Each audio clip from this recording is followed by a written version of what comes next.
was, but she had to try. He seemed possessed, his face creased with rage. As the light began to fade from the world, she wondered why she'd been singled out. What had she done to deserve death? Because he was killing her, wasn't he? And she could do nothing about it. Chapter 1. 5 years later. Tuesday. "What makes you think he likes you?" Courtney Pigott asked her friend Lauren Ansell as they walked across the field behind their school. "Just because he looked at you a certain way doesn't mean anything." "Of course it does," Lauren replied. "And I've fancied him for ages, so that look means he's mine for the taking." "You're so weird," Courtney's twin sister Caitlin said. "If you believe that, then—" "Girls!" The three of them froze as they heard their PE teacher, Mr. Carmichael, shouting to them.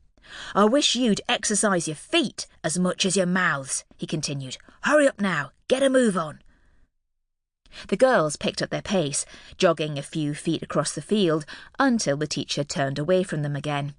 "I hate cross-country." Caitlin came to a halt with a groan. "There should be laws against making us do this. It's not cool, at all." Lauren tripped over her shoelace as they walked, almost falling, but managing to right herself in time. "I'll catch you up in a minute," she said, shooing her friends away before bending down to tie the laces again. The twins continued through the gap in the hedge and out onto the lane. "I wish there was a shortcut back to the school," Caitlin said as they walked.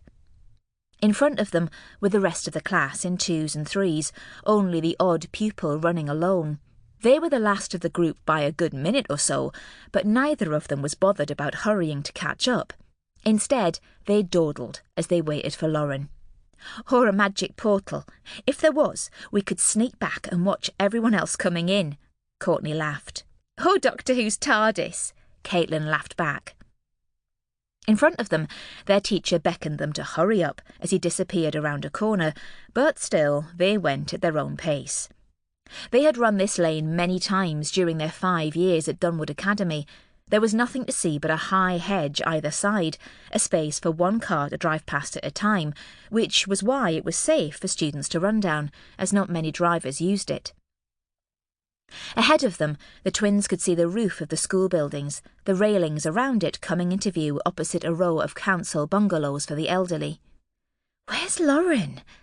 Courtney shivered as a gust of wind came up the lane. "We'll be in trouble if we're not back soon." "I thought she was behind us." Caitlin swivelled round, but they were on their own. "She can't have got very far, Kate," Courtney told her sister. "I bet she's found a quicker way back and has left us. She better let us in on it, if she has." They carried on for a few more steps, and then Courtney stopped again. "We should go back for her. But we'll get into trouble if we don't finish soon. She should have caught up by now. It will only take a minute." With a heavy sigh, Caitlin followed her sister back into the field. They ran towards where they'd last seen Lauren, across the field and around the corner of trees.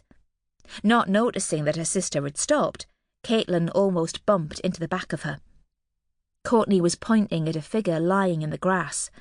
"There's something wrong." "What do you mean?" Caitlin followed behind her as they ran to their friend. The wind picking up across the open ground was the only thing they could hear. They drew level, their eyes widening with fear. Lauren was lying on her back, her blonde hair fanned out around her head. "She's having us on, isn't she?" Caitlin said. "I don't know," Courtney whispered. "Lauren?" She prodded Lauren's leg gently with her toes. Maybe that would make Lauren giggle if she was winding them up. But she didn't move. "Lauren?" Caitlin dropped to her knees. "Are you okay?"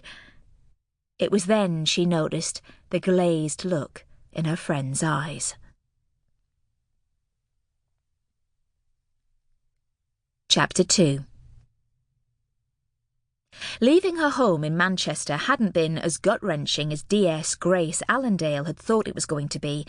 It had been more of a relief as she closed the door for the final time and handed the keys in at the estate agent's. The house had begun to depress her.